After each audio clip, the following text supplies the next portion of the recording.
Buenas tardes, nuevamente vamos a organizar aquí. Muy bien, buenas tardes, bienvenidos nuevamente a la actividad que estamos desarrollando en Clínica San Francisco denominada Jueves Médico. Hoy tengo el gusto de presentar a la doctora Nubia Charria. Ella es médica y cirujana de la Universidad Libre de Colombia, especialista en anestesiología de la Universidad del Cauca y actualmente se desempeña como líder del servicio de anestesiología del Departamento de Gastroenterología en Clínica San Francisco. Ella nos va a compartir hoy el tema denominado sedación fuera del quirófano. También tenemos la bendición de contar con la presencia del doctor Álvaro Salazar, quien es nuestro cirujano especialista en la unidad de endoscopia y es quien lidera también el servicio y el departamento de gastroenterología en Clínica San Francisco. Un par de observaciones antes de iniciar con la presentación de la doctora Charria. Recuerden que a través del chat, por favor, durante y al final de la presentación, pueden hacer las preguntas. Yo me encargaré de ser su interlocutor con la doctora Charria acerca de las inquietudes que tengan. Y también deben tener presente que en el chat se les compartirá el link a través del cual desarrollaron una encuesta y a través de esa encuesta tendrán acceso a la certificación de asistencia a la conferencia. Entonces, nuevamente demos la bienvenida a la doctora Nubia Charria, que nos hablará acerca del tema sedación fuera del quirófano. Sean todos bienvenidos, muchísimas gracias por estar con nosotros nuevamente hoy en Jueves Médico en Clínica San Francisco. Bueno, buenas tardes para todos. Le agradezco a la Clínica San Francisco, a Mauricio y a todos los que hacen posible que en el día de hoy podamos hablar de este tema que es tan importante para que entendamos de una vez por todas de qué se tratan las técnicas de sedación en anestesia cuando las damos fuera del quirófano. Esto, dale una sedadita, lo hemos oído desde hace muchos años.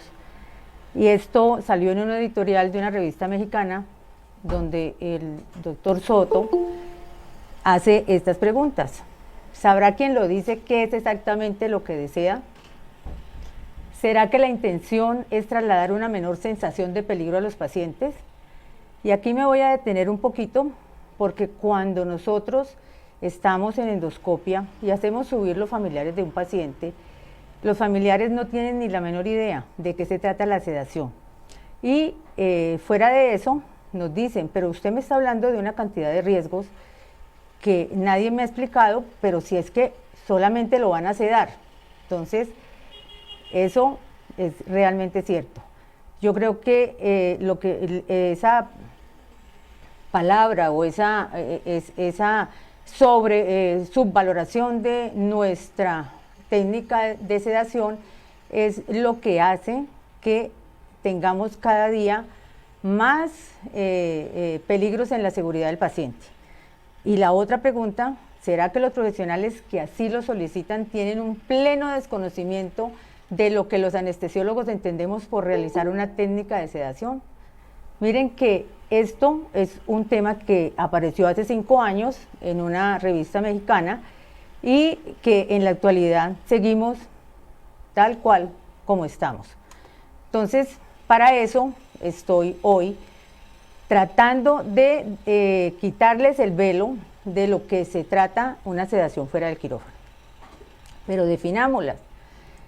La ASA, que es la Sociedad de Anestesiología de Estados Unidos, la definió desde el 2002 como un estado de conciencia que permite a los pacientes tolerar procedimientos poco placenteros mientras se mantiene una adecuada función cardiopulmonar y la habilidad de responder de forma adecuada a órdenes verbales y estímulos táctiles.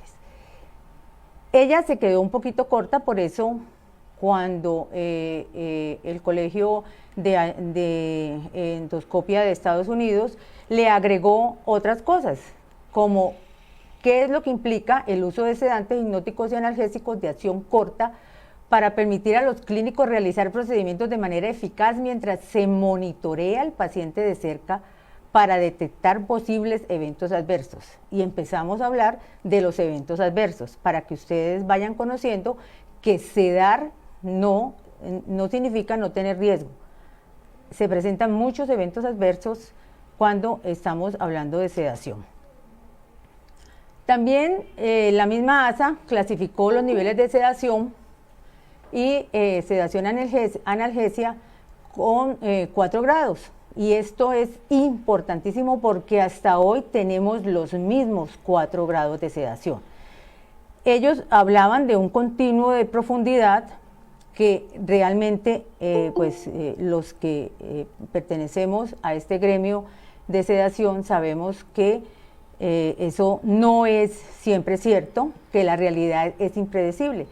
Pero hablemos de los grados como tales. ¿Qué tenemos que tener en cuenta para saber en qué grado estamos de sedación? La respuesta, que es la conciencia del paciente, la vía aérea, la ventilación espontánea y la función cardiovascular. Teniendo en cuenta estos 4 parámetros, así serán los grados de sedación. Entonces tenemos que el grado 1, que es la ansiolisis verdadera, que es el paciente que se toma la pepita porque está muy agitado y tendrá una respuesta normal al estímulo verbal, la vía aérea no está afectada, la ventilación espontánea pues menos afectada porque lo tenemos completamente despierto, y la función cardiovascular pues si de pronto estaba un poquito taquicárdico se volvió normal, entonces tampoco la vemos afectada. En el grado 2, que es lo que hablamos ya de sedación consciente, es el paciente que está un poquito adormecido, pero que cuando le hablamos y abre los ojos y nos habla al estímulo verbal o táctil, se comunica con nosotros. La vía aérea no requiere intervención, la ventilación espontánea está adecuada y hay una buena función cardiovascular. Ya hablando del grado 3, ¿qué es lo que hacemos nosotros en endoscopia? Estamos hablando de palabras mayores. ¿Por qué? Porque el paciente está inconsciente y solo responde a estímulos dolorosos repetitivos sin tener conciencia del dolor. La vía aérea puede estar afectada y es más, nosotros entramos el paciente en una apnea primero y luego el paciente entra a una ventilación espontánea, pero la ventilación puede ser inadecuada y la función cardiovascular puede estar afectada. Entonces miren que ya en el grado 3 la cosa es mucho más peligrosa, y el grado 4 es lo que ya llamamos anestesia general, que ahí sí la vía aérea está intervenida, la ventilación no es espontánea porque está intervenida la vía aérea, la función cardiovascular está comprometida y el paciente está completamente inconsciente y no responde a ningún estímulo, ni siquiera al doloroso. ¿Por qué hablamos de un continuo de profundidad? Porque se supone que el paciente va pasando por todos estos grados, pero eso es una realidad que no es predecible. Dependiendo de mi paciente, dependiendo de la edad, de las comorbilidades, yo puedo pasar del grado 1 al 4 sin pasar por 2 y 3. Por eso la sociedad de anestesia es tiene tanto miedo y está trabajando tanto para que los que sedemos y que demos sedación, sobre todo el grado 3, seamos los anestesiólogos. ¿Esto qué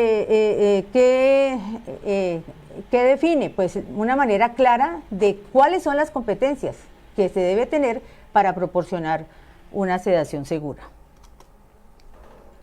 Bueno, pero esto es el futuro realmente de nosotros los anestesiólogos. Y lo que vamos a hablar y lo que se está hablando actualmente en el mundo es de la seguridad de la anestesia fuera del quirófano, más que la sedación.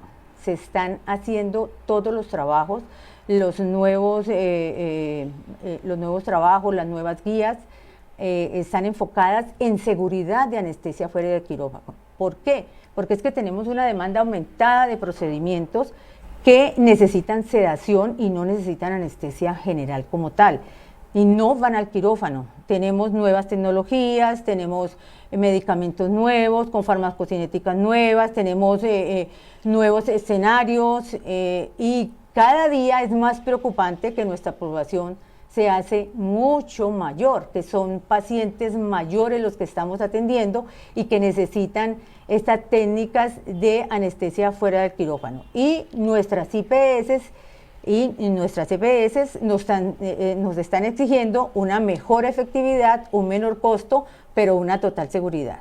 Entonces, esto a veces nos enfrentamos a estos retos y ahora con esta cantidad de cosas que les voy a mostrar, donde estamos parados en escenarios, esta sedación fuera del quirófano, procedimientos gastrointestinales, radiología, TAC, resonancia, radiología intervencionista, la medicina nuclear, la radioterapia, la hemodinamia, procedimientos cardiológicos, miren todo el campo de acción que nos está exigiendo sedación fuera del quirófano. Pero esta sedación debe ser impartida por profesionales idóneos y debe ser con todos los rigores de la seguridad absoluta del paciente. Lastimosamente contamos con pocos estudios porque esto es un poquitico nuevo y realmente los estudios que encontramos sobre los eventos adversos que se pueden dar en esta sedación son pocos. Les voy a mostrar dos estudios importantes porque lo que se habla es de la mortalidad, pero la mortalidad en Estados Unidos que bajó de los años 70 de ser 357 millones de pacientes a los años 90 bajó a 34 millones, todo eso era muerte dentro del quirófano, pero no hay estudios de eventos adversos y muertes fuera del quirófano. No tenemos estadísticas todavía porque pues esto es un campo relativamente nuevo para la anestesiología. Pero sí quiero mostrarles, en el 2016 sale este estudio de la doctora Belliolio, donde tiene una revisión de 55 artículos, hace un metaanálisis con 9.552 sedaciones en el servicio de urgencias. No la dieron anestesiólogos, fueron urgenciólogos, médicos generales, residentes y enfermeras, y esto es lo que ellos encontraron. En pacientes pediátricos lo que más se presentó fue vómito, pero en el paciente adulto lo que más se presentó fue la hipoxia. Y lo que quiero que ustedes vean es que también tuvieron que intubar pacientes, tanto en pediatría como en el paciente adulto, y entonces ahí vamos viendo las competencias que debe ir teniendo un médico que va a sedar un paciente. Entonces, este estudio es un metaanálisis, es un buen estudio, pero pues a pesar de que concluyó que la sedación podía ser una técnica muy segura, también concluyó que debía estar en las mejores manos, que ahora vamos a ver, y que el paciente debe tener una preparación muy buena para poder hacer esa sedación. Eso lo vamos a ver un poquito más adelante. Este estudio que les voy a mostrar, que salió de Worman en el 2017, mostró toda una cantidad de complicaciones, pero él lo que hizo fue recoger absolutamente todas las demandas de Estados Unidos entre el 2000 y el 2014 y comparó las demandas de estos sí fueron anestesiólogos los que dieron las demandas contra anestesiólogos, los que eran las complicaciones dentro del quirófano y las complicaciones fuera del quirófano. Y miren las cosas tan interesantes que encontró, a pesar de que es un sesgo, el estudio está sesgado, pero pues es uno de los estudios que nos puede decir que dar sedación fuera del quirófano no es una cosa que es inocua y que tiene muchos riesgos. Se presentaron muertes y miren, por ejemplo, aquí donde ustedes ven, dentro del quirófano está lo que ellos llaman pabellón, está en rojo, y la muerte fuera del quirófano fue muchísimo mayor. Cuando hablaron de endoscopia, las endoscopias con anestesias generales presentaron mucho menos complicaciones que las anestesias que en estos momentos estamos llamando cuidados anestésicos monitorizados. Y ya no llamamos sedación, ya estamos virando hacia este término, cuidados anestésicos monitorizados, porque realmente las sociedades están luchando para que sean solo anestesiólogos los que se encarguen de sedación fuera del quirófano. Entonces estamos hablando de cuidados anestésicos y miren que la cantidad de complicaciones es mucho mayor. En cardiología también lo que se invirtió un poquito en radiología. Miren la muerte que se ocurrió mucho más fuera del pabellón o fuera del quirófano, y lo mismo cuando analizaron los medicamentos que se hicieron, si utilizaban propofol solo u otros medicamentos, tenían menos complicaciones que utilizar el propofol asociado a algún medicamento.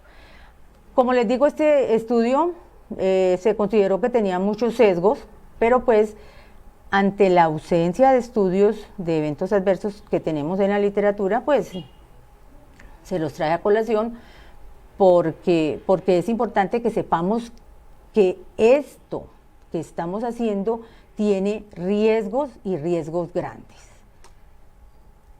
Estas fueron las conclusiones de casi los dos. Los malos resultados están vinculados a una mala atención y a una no adhesión a principios de práctica segura. Esto es importantísimo porque esto es lo que me tiene aquí hoy dándoles esta charla. Cuando se prepara el paciente, y vamos a ver qué quiere decir preparar el paciente, y se mantiene en un ambiente adecuado, las complicaciones graves son muy raras. Y la sedación puede ser un procedimiento seguro en manos de profesionales indicados. Pero hablemos de Colombia y vamos con nuestra normatividad. Desde 1996, los anestesiólogos preocupados por los eventos adversos que se ocurrían en salas de sedación, en salas de endoscopia, en salas de radiología, se agruparon y desde 1996 están trabajando en lo que es grupos de sedación. La resolución 1441, que todos sabemos, del 2013, que creó estándares de habilitación por primera vez, habla de qué se requiere para habilitación de escenarios de sedación.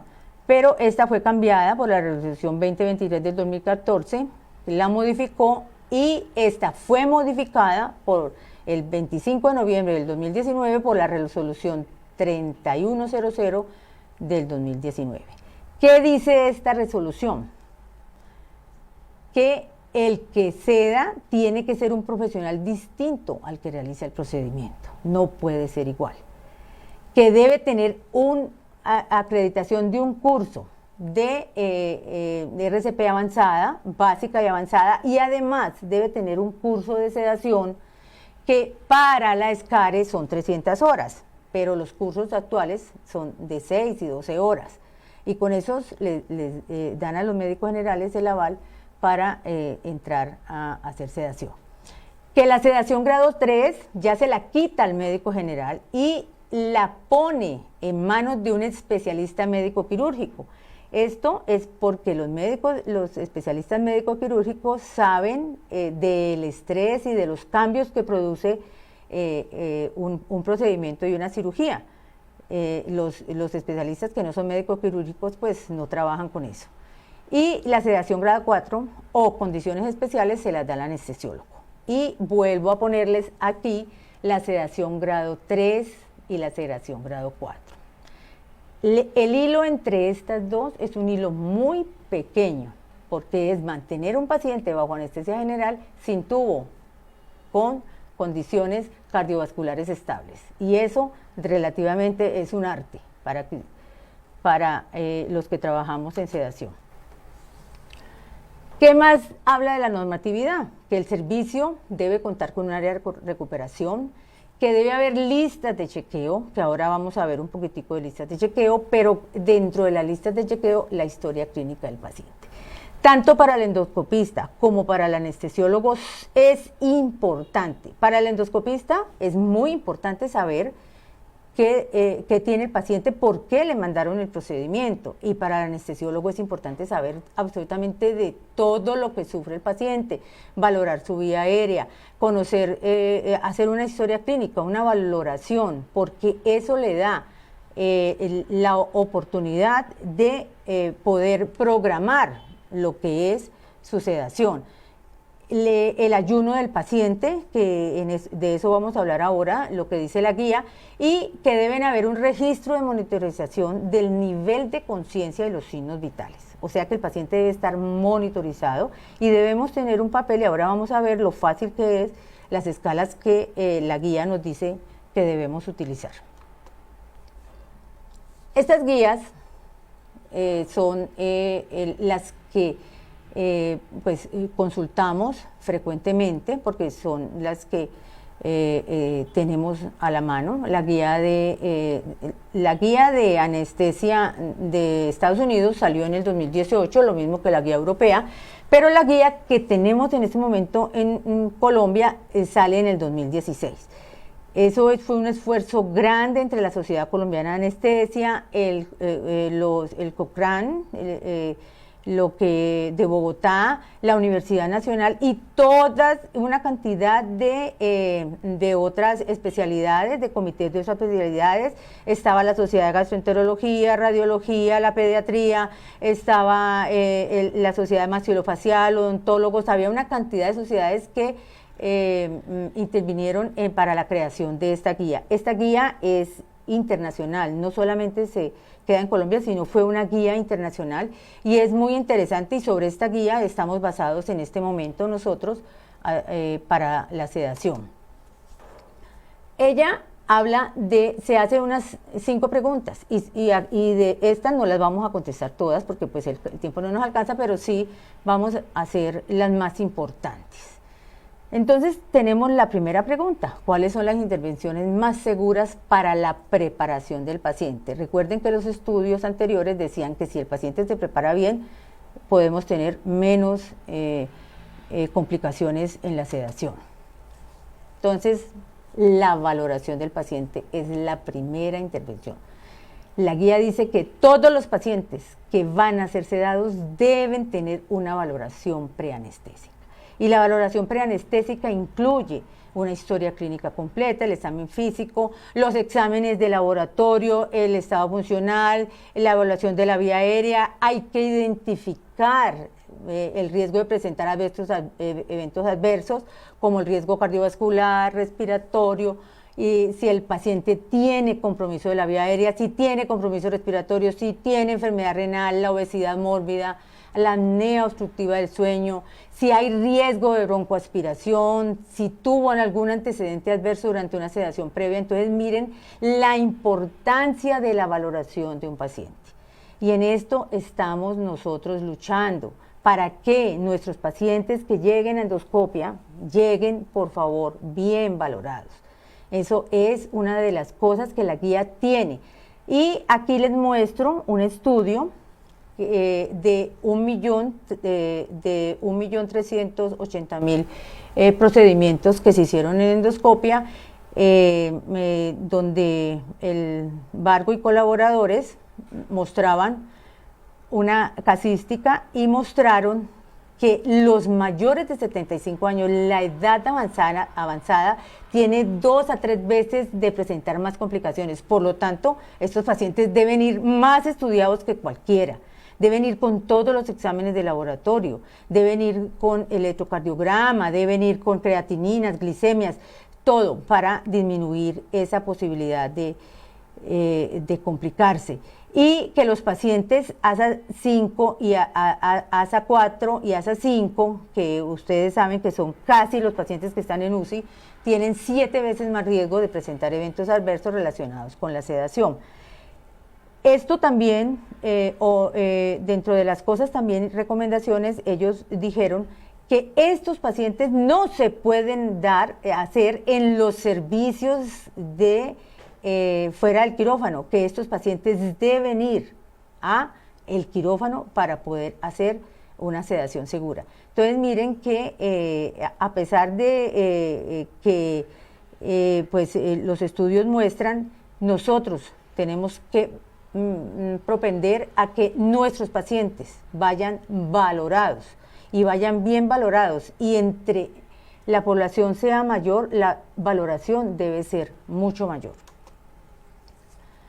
El consentimiento informado, no les tengo que hablar de eso. pero hay una cosa del consentimiento informado que sí me interesa, porque dice, el médico no expondrá a su paciente a riesgos injustificados. Por favor, cuando ustedes estén mandando algún procedimiento que sea justificado, porque es que tienen que ver el contexto del paciente.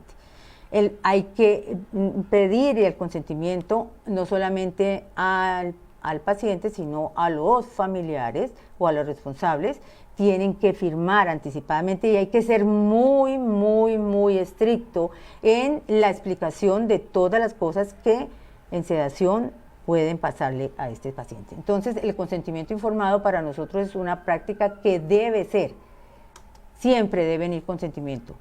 En cuanto al ambiente de sedación, y el ambiente de sedación son los escenarios, deben tener como mínimo una fuente confiable de oxígeno, aspiración, y la aspiración no debe ser la que utiliza el que está haciendo el procedimiento, sino que tiene que ser algo aparte, porque la persona que da la sedación debe tener la posibilidad de aspirar el paciente si el paciente necesita aspirarse.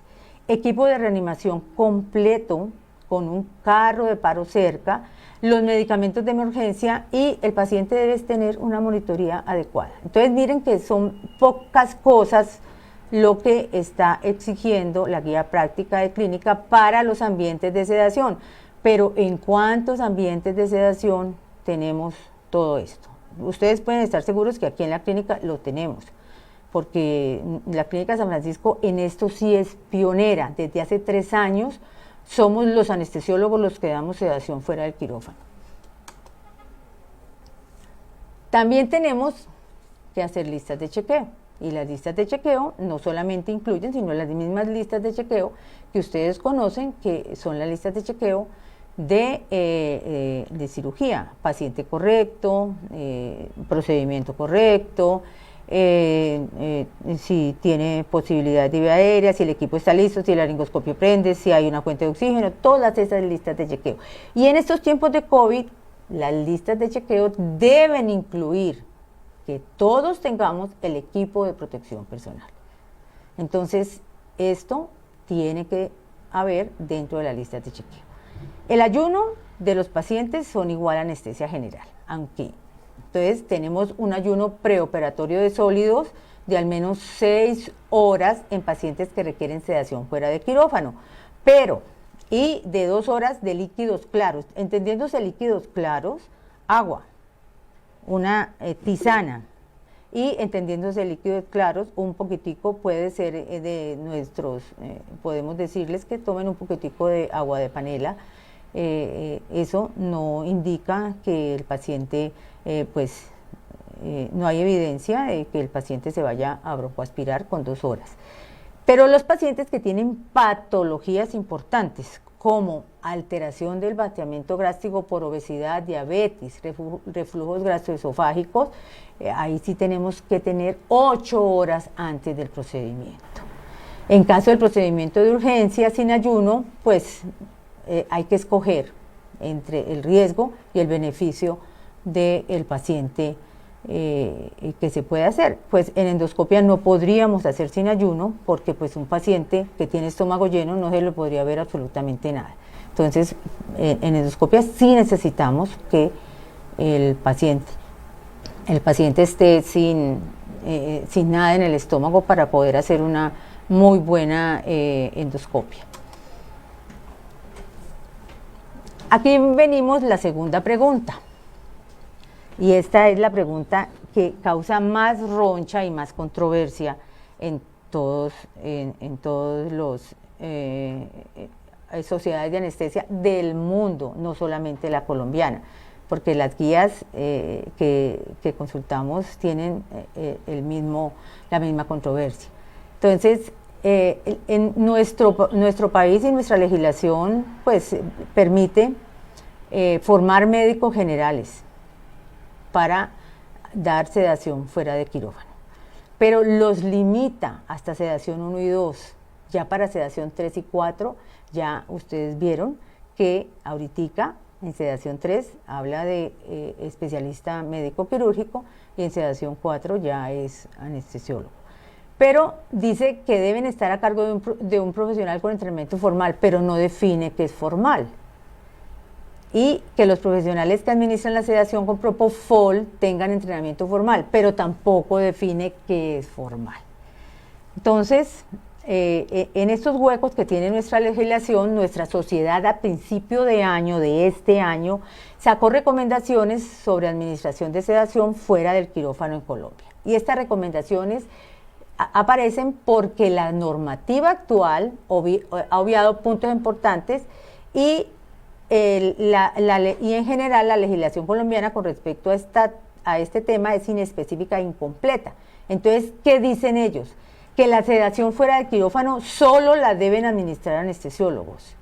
Segundo, que por su formación los odontólogos no tienen competencias para administrar drogas endovenosas y que el uso de propofol fuera del quirófano solo lo debe hacer el anestesiólogo.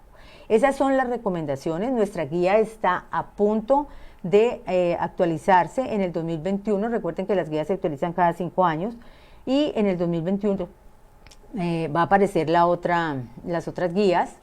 Entonces, pues me imagino que pues la sociedad está propendiendo para que estas recomendaciones aparezcan en la guía siguiente. Pero hablemos de monitorización durante la sedación. La monitoría clínica debe ser continua. ¿Y la clínica cuál es? Yo tengo que ver si mi paciente respira o no, si está morado, si está frío, o sea, yo tengo que estar en contacto directo con el paciente, pero fuera de eso tengo que tener monitores como la frecuencia cardíaca, presión arterial, frecuencia respiratoria, tengo que tener un saturador de oxígeno, si el paciente es cardiópata tengo que tener una electrocardiografía, pero miren, la capnografía, que es una cosa tan importante para nosotros en anestesia general y que sin eso no podemos dar anestesia general, es una controversia. Y ahorita les voy a mostrar que las nuevas guías hablan de que siempre debe haber un capnógrafo cuando estamos sedando pacientes nivel 3. Y esto es una cosa risible que les pongo abajo, el espectro que da el sensor de BIS para ver la profundidad de anestesia no se necesita. Los estudios han demostrado que no disminuyó la hipoxemia, no disminuyó absolutamente ningún evento adverso, entonces no es necesario. Pero eso que les pongo, alarmas encendidas. Y les digo por qué, porque es que nuestras auxiliares, para no oír cada ratico esas alarmas, las apagan. Entonces, las alarmas deben estar encendidas de todos los monitores. Eso es una cosa que siempre debe haber, y esto lo dice la guía. O sea, no es una cosa que yo me lo haya inventado, porque es que yo creo que en toda parte ocurre exactamente lo mismo. ¿Cuáles son las intervenciones, la pregunta 2, más seguras y efectivas para monitorizar un paciente? Entonces ahí seguimos igual y vemos la capnografía. Nuestra guía dice que se usa la capnografía en las partes donde haya, pero que se debe usar capnografía cuando yo voy a sedar pacientes con con propofol y opiáceos que me van a hacer depresión respiratoria. Entonces, que ahí en ese momento debo tener capnografía. Entonces, para hacer una ventilación, una monitoría directa de la ventilación, ¿ya? Entonces, todo eso es lo que dice nuestra guía. Pero las guías europeas que aparecen en el 2018 y que revisamos, y las guías canadienses que aparecieron también aparecen en el 2018, dicen que la capnografía se debe usar en todos los pacientes, porque hay estudios que demuestran que la depresión respiratoria se detectó 17.6 veces más que cuando no se usaba capnografía, que solamente con el oxímetro de pulso. Entonces, las guías sugieren que para todos los pacientes debe haber capnografía. Y también dicen que debemos medir los niveles de sedación en el paciente. Hablan de escalas, mostraron muchos estudios, hablaron de muchas escalas, pero definitivamente la más fácil de manejar es la escala de Ramsay. la escala de Ramsay, que tiene 6 ítems. El 1 es el paciente agitado, que es el paciente que llega, por ejemplo, nosotros en endoscopia, paciente que llega nervioso, que le ponemos la primera dosis de fentanil y se tranquiliza y pasa a nivel 2, y cuando vamos poniendo el propofol titulado lo tenemos casi en nivel 5, que es lo que queremos, llegar a nivel 5, pero a veces nos podemos pasar hasta nivel 6. Y cuando el endoscopista termina su procedimiento, el paciente rápidamente va recuperando sus niveles y lo entregamos a recuperación en nivel 2. Y así lo queremos irnos para la casa, porque lo entregamos despierto, cooperador, tranquilo. Y así en esa escala es cuando lo queremos el paciente, y puede salir ya no alterado, sino que puede irse para su casa. En caso de que la escala de Ramsay, que es tan fácil de hacer, se debe hacer antes, durante y después del procedimiento. O sea, tenemos que medir esas 3 cosas antes, durante y después del procedimiento. En caso de que esta escala pues no sea posible de medir, que pues creo que es muy fácil, y los médicos, las enfermeras, todos se familiaricen mucho con esta escala de Ramsay, tenemos que utilizar el RAS, pero el RAS, alerta y tranquilo, es 1 y empiezan a disminuir cuando estamos en sedación profunda, -5, y cuando el paciente está combativo, ansioso y violento, es +4. Es una escala mucho más difícil, pero yo creo que a veces en urgencias, para sedar pacientes en urgencias, ya, sobre todo los pacientes, esta escala sí es mucho más, los pacientes que vienen, que traen con alteraciones cognitivas, entonces ya tenemos mejor esta escala de RAS, pero nosotros en anestesia la escala de Ramsay es muy fácil de usar, pero la guía dice que debemos hacerlo, debemos medir los niveles de sedación. Y hablamos de farmacología, de inversiones farmacológicas seguras. No me voy a detener mucho en este tema, pero sí quiero decirles una cosa. ¿De qué depende que nosotros utilicemos un medicamento u otro? Del paciente, o sea, que tenemos que valorar el paciente, del procedimiento que vamos a hacer y de los medicamentos que tengamos a la mano. ¿Y por qué? Porque tenemos analgesia, hipnosis y ansiolisis. Son 3 cosas que tenemos que manejar. Entonces, procedimientos que son dolorosos, tenemos que manejar los 3. Entonces, tenemos que buscar medicamentos que sean rápidamente, lleguen al paciente a una sedación, pero que rápidamente también se eliminen, que el paciente se despierte. Y hay cosas, por ejemplo, el midazolam, ¿por qué no lo usamos? Porque es que dura 2 horas. Entonces, no usamos en sedación, nosotros poco usamos en sedación nivel 3, porque necesitamos que estos pacientes, pero miren el propofol, a los 10 minutos el paciente está. La desmedetomidina tiene 30 minutos con un paciente dormido. Entonces, pero el remifentanil, el etomidato, que podemos usarlos cuando necesitamos analgesia, hipnosis y ansiolisis. Como les digo, esto depende del procedimiento.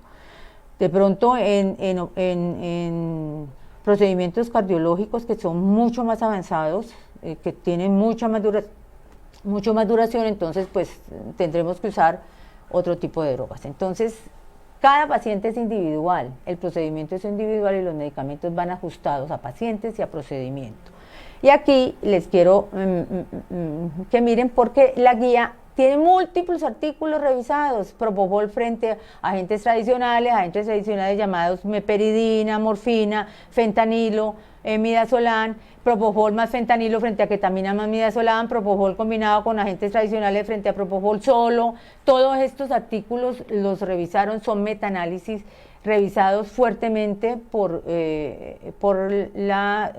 los que intervinieron en la guía de práctica clínica, pero ellos dicen absolutamente lo que les estoy diciendo. Se recomienda seleccionar la técnica más apropiada de sedación teniendo en cuenta las características propias del paciente: edad, sexo, personalidad, uso crónico de sedantes, sustancias psicoactivas, patologías de base, experiencia previa con sedación, del procedimiento, si es dolor, la duración, la inactividad y la movilidad. Entonces miren que ustedes, esto lo podemos hacer conociendo absolutamente toda la farmacodinámica, toda la farmacocinética de las drogas que usamos. Siempre, siempre como buena práctica debemos tener en cuenta que el paciente haya recibido toda la información respecto al procedimiento y a la técnica que vamos a utilizar. El oxígeno siempre debe estar. Y en esta época de pandemia y de COVID, el oxígeno que debemos dar, nosotros hablamos de que no podemos utilizar altos flujos. Entonces, tenemos que bajar a 1 mililitro para que no tengamos aerosoles. Yo trabajo en endoscopia, que es un área muy alta de aerosoles, pero trabajamos con el equipo de protección personal completamente, es muy completo el equipo de protección personal que la clínica nos ha dado y que podemos estar muy seguros en cuanto a la técnica y a la endoscopia. Y lo otro también, sobre todo para los médicos de urgencias que me están oyendo, la base del manejo analgésico en toda sedación para procedimientos dolorosos es la anestesia local. Y esto lo dice la guía. Entonces, la anestesia local hay que ponérsela al paciente. En endoscopia, en esta época, tenemos prohibido poner anestésico local al paciente porque siempre lo hacíamos, pero estamos haciendo una técnica y estamos poniendo el anestésico local y estamos utilizando la tirita, la ponemos en CIDES y en un desinfectante para poderla volver a usar. Porque para nosotros es importante disminuir la cantidad de droga que le podemos poner a un paciente. Cuando no le ponemos anestesia local, tenemos que sedar el paciente casi a nivel 4. Entonces, esto es una recomendación importante que tenemos que hacerlo ahora también en pandemia de una manera muy especial. Y el óxido nitroso, como ustedes ven allí, pues eso lo utilizan más que todo en sedación en odontología, pero lo que quiero recalcar es la última parte de las buenas prácticas médicas, donde dice que cuando ustedes van a combinar analgésicos opiáceos con hipnóticos, hay un riesgo elevado de sedación profunda de anestesia general, por lo cual esto debe ser administrado solo por anestesiólogos. No se puede, ustedes no pueden combinar 2 propofol más otro medicamento porque la depresión respiratoria se les puede presentar y es muy frecuente.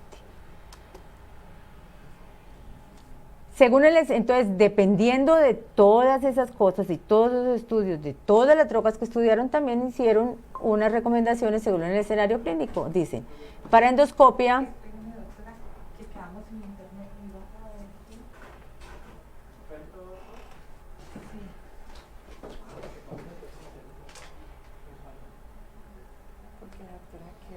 ¿y a dónde quedemos? No, eso fue ahorita estábamos escuchando.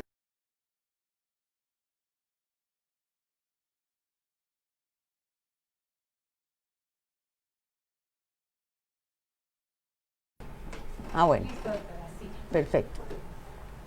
Entonces ellos dan recomendaciones según el escenario, pues si a mí me interesa que ustedes vean qué pasa, qué es lo que ellos recomiendan cuando estamos en el servicio de urgencias. Dicen, como primera línea, ketamina, midazolam.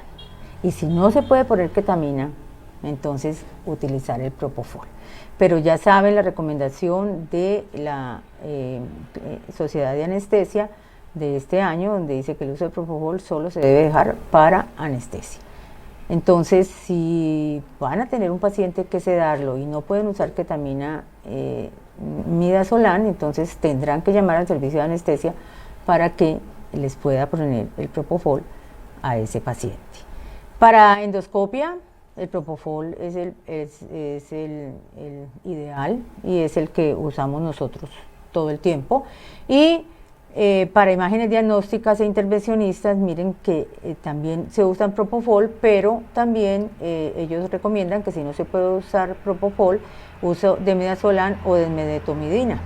Entonces, estas son las 3 cositas que les quiero decir porque ellos tienen muchas más recomendaciones dependiendo, pero estos son como las cosas que más nos interesan en este momento, sobre todo en médicos, a los médicos de urgencia. ¿Qué le hacemos al paciente? Ya después de que lo sedamos, entonces, ¿cómo vamos a cuidarlo? Entonces, el paciente debe ir a una sala de recuperación, debe estar monitorizado completamente y ellos dicen que pues se debe valorar con esta escala, Post-Anesthesia Scoring System, la escala PADS, que es muy diferente al Aldrete, porque es un paciente bajo una sedación, que no estuvo intubado, que tuvo compromisos cardiovasculares que pueden ser un poquitico mínimos, entonces simplemente es los signos vitales, la actividad, que no tenga náusea de vómito, el dolor y si tiene un sangrado para los que hacen intervenciones en radiología. O nosotros también a veces en endoscopia, pues si el paciente presenta vómito con sangre o esas cosas, entonces pues de eso depende que le demos de alta. ¿Qué es importante? Que todos les debemos decir a los pacientes que no pueden manejar, que les puede dar hipotimia, que se puede dar edema, les debemos decir que todo lo que las actividades que sean de concentración no las podrá realizar porque a pesar de que se sienta muy bien, porque el paciente se siente bien, debe estar sedado. Y todos los pacientes deben salir en camilla. El camillero no los puede llevar a pie. ¿Por qué? Porque son pacientes que acaban de recibir una sedación y se pueden desmayar, se pueden presentar alguna lipotimia por los medicamentos que nosotros le dimos. Entonces, de esta manera tenemos que evaluar el paciente para poder decir felizmente que el paciente se vaya para la casa. Entonces ya sacamos el paciente de la casa.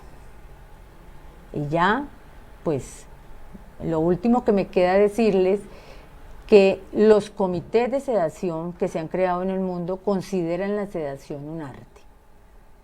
Hacer inconsciencia, analgesia e inmovilidad, manejando farmacológicamente a un paciente, es un reto. Y esto no es fácil y tiene muchos problemas y tiene muchos eventos adversos. O sea que no podemos, como nuestro profesional que nos dice, dale una sedadita, como el editorial que les dije, subvalorar la sedación. Y a los pacientes hay que hablarles con la verdad. Ustedes ya vieron cuánto nos podemos complicar con una sedación. Debemos individualizar el paciente, estudiarlo y prepararlo para que reciba. Tenemos que buscar las mejores opciones farmacológicas para ese paciente. Recordemos que dependiendo si tenemos que dar ansiolisis, hipnosis o analgesia, tenemos que hablar y tenemos que buscar qué es lo que necesita el profesional que nos está pidiendo que sedemos el paciente para poder lograr una perfecta sedación y que nuestro ambiente sea adecuado. Con eso quiero decirles que si podemos individualizar al paciente, prepararlo, tener unas mejores opciones farmacológicas y un ambiente adecuado, podemos estar seguros que vamos a hacer una sedación segura para el paciente. Muchas gracias.